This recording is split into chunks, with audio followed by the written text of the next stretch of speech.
Assalamualaikum warahmatullahi wabarakatuh. Kembali lagi bersama kami di channel Wisata Ilahi. Tahukah kalian siapa orang yang telah membuat Nabi mendapatkan kecaman dari langit dan telah membuat beliau gelisah? Siapakah orang yang telah membuat Jibril Al-Amin turun dari langit untuk menyampaikan kepada hati Nabi Muhammad SAW tentang sebuah wahyu yang berkenan dengan dirinya? Dialah Abdullah bin Ummi Maktum yang menjadi muadzin, orang yang mengumandangkan adzan Rasulullah SAW. Abdullah bin Ummi Maktum adalah penduduk asli Mekah berkebangsaan Quraisy yang masih memiliki hubungan kerabat dengan Rasulullah. Dia adalah sepupu Ummul Mukminin Khadijah binti Khuwailid radhiyallahu anhu. Ayahnya bernama Qais bin Zaidah, ibunya bernama Atika binti Abdullah. Ia dipanggil dengan sebutan Ummu Maktum sebab saat ibunya melahirkan, ia sebagai anak yang buta, ibunya melahirkannya dengan sembunyi-sembunyi agar tidak diketahui orang. Abdullah bin Ummi Maktum menyaksikan terbitnya sebuah cahaya di Mekah. Maka Allah SWT melampangkan dadanya untuk menerima iman. Dia termasuk orang pertama yang masuk Islam. Ibnu Ummi Maktum menjalani segala ujian yang dirasakan dan diderita oleh kaum muslimin di Mekah dengan segala pengorbanan, keteguhan, dan kesabaran. Ia merasakan siksaan bangsa Quraisy sebagaimana yang dialami oleh sahabatnya yang lain. Ia merasakan kebahagiaan, kebengisan, dan kekejaman yang mereka lakukan. Meski demikian, ia tidak pernah beringsat dan tidak pernah patah semangat. Imannya tidak akan goyah.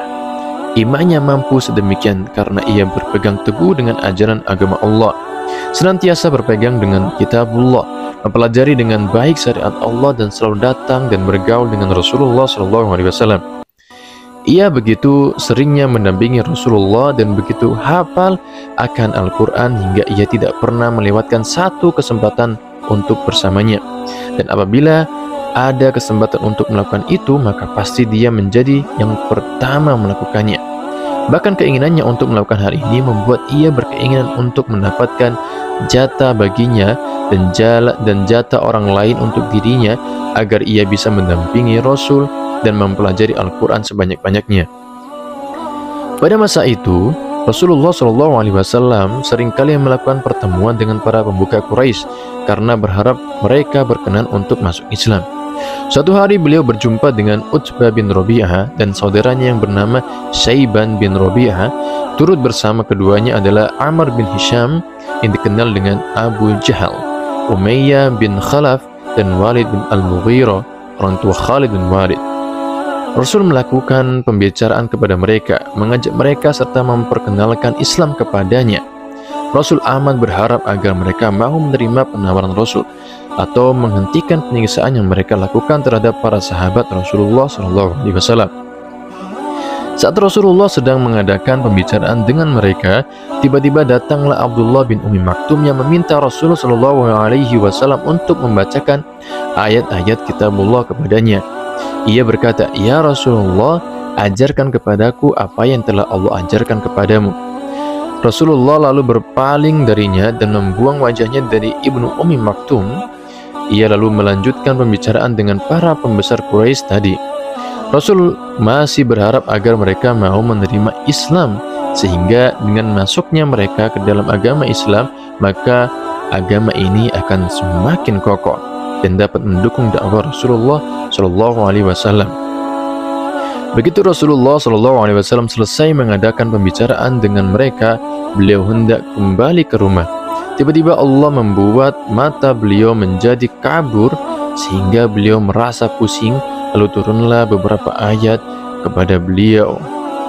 Abasa wa tawalla an ja'ahul a'ma wa ma yudrika la'allahu yazzakka aw yadhakkaru fatanfa'ahu adh-dhikra amma man istaghna fa anta lahu tasadda wa ma 'alayka alla yazzakka wa amma man ja'aka yas'a wa huwa yakhsha fa anta anhu talaha kalla innaha tadhkira faman sha'a dhakara fi suhufin mukarramah marfu'atin mutahharah bi aidi safara kiramin barara.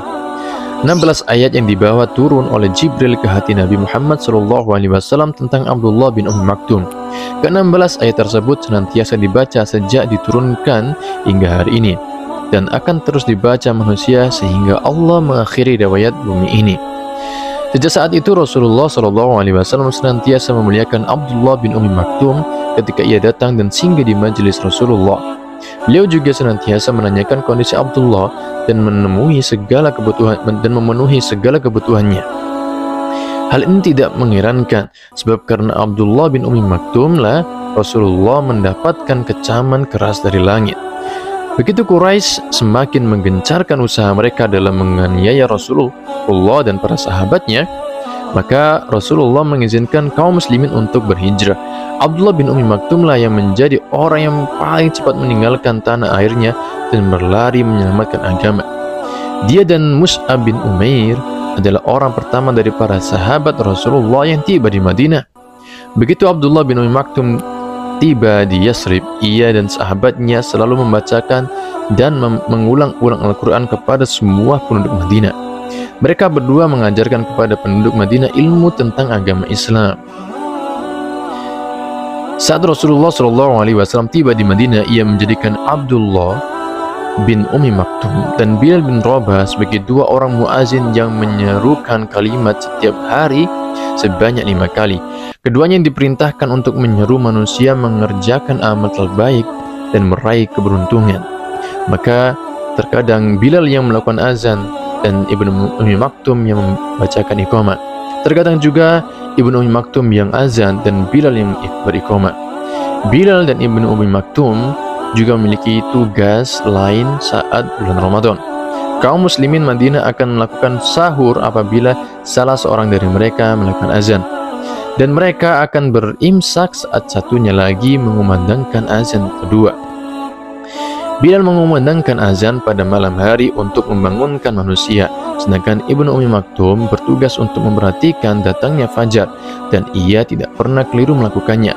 Rasulullah SAW begitu memuliakan Ibnu Maktum sehingga pernah beliau mengangkat Ibnu Maktum sebagai penggantinya untuk menjaga Madinah lebih dari 10 kali, dan salah satunya adalah saat Rasulullah SAW berangkat untuk menaklukkan kota Makkah. Setelah usai perang Badar, Allah menurunkan beberapa ayat Al-Quran yang memuji para mujahidin dan memuliakan orang yang berjihad daripada orang yang tidak berangkat, agar memberikan stimulasi kepada para mujahid tadi dan mengecam orang yang tidak berangkat. Hal itu membuat Ibnu Maktum menjadi kecil hati karena tidak bisa mendapatkan kemuliaan ini. Ia pun berkata, "Ya Rasulullah, bila aku mampu berjihad, maka pasti aku akan melakukannya." Kemudian Abdullah bin Maktum berdoa kepada Allah dengan hati yang khusyuk agar ia berkenan menurunkan ayat tentang orang sepertinya yang kekurangan dirinya menghalangi mereka untuk melakukan jihad. Ia berdoa dengan begitu khusyuk, "Ya Allah, turunkanlah ayat atas ketidakmampuanku. Ya Allah, turunkanlah ayat atas ketidakmampuanku." Maka Allah dengan begitu cepatnya menjawab doa Abdullah bin Maktum.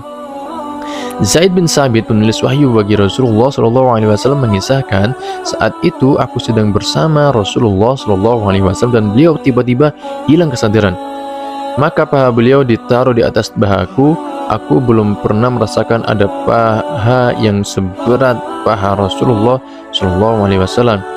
Kemudian beliau tersadarkan sebentar lalu bersabda, "Tuliskan ya Zaid." Maka aku pun menuliskan. Tidak sama orang mukmin yang duduk tidak berangkat dengan orang yang berjuang di jalan Allah. Lalu Ibnu Maktum berdiri seraya berkata, "Bagaimana dengan orang yang tidak mampu berjihad?"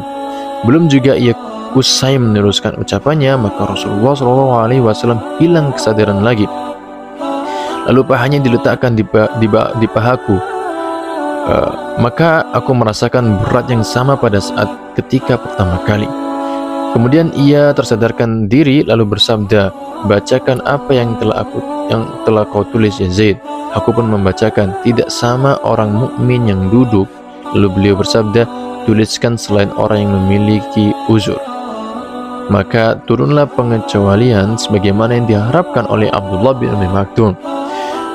Meski Allah Subhanahu wa taala telah memberikan maaf kepada Abdullah bin Ummi Maktum dan kepada orang-orang yang sepertinya dalam berjihad, namun ia tidak rela membiarkan dirinya berdiam diri dengan orang-orang yang tidak berangkat.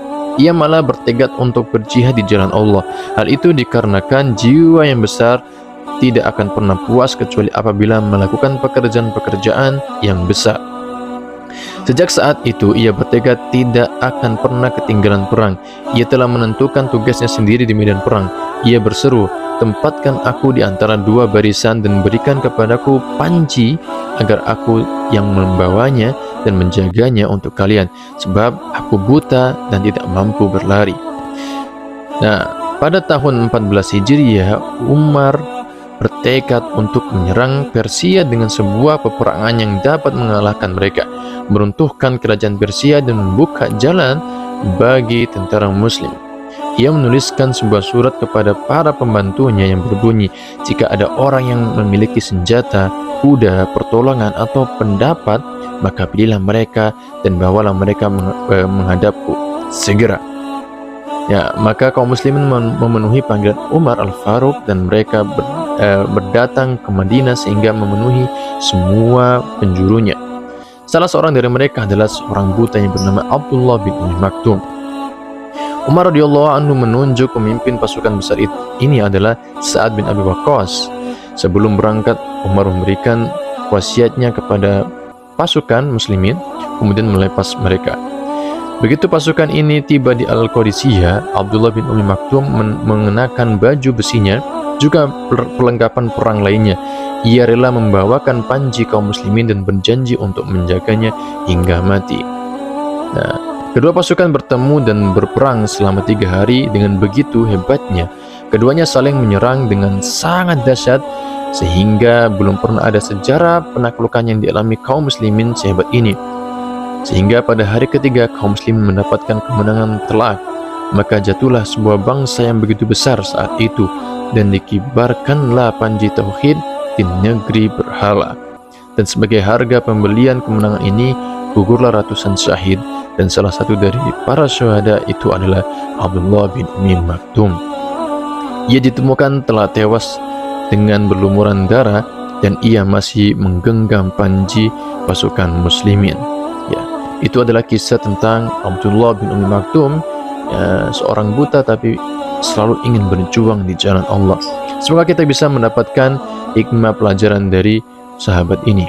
Sekian dari kami. Assalamualaikum warahmatullahi wabarakatuh.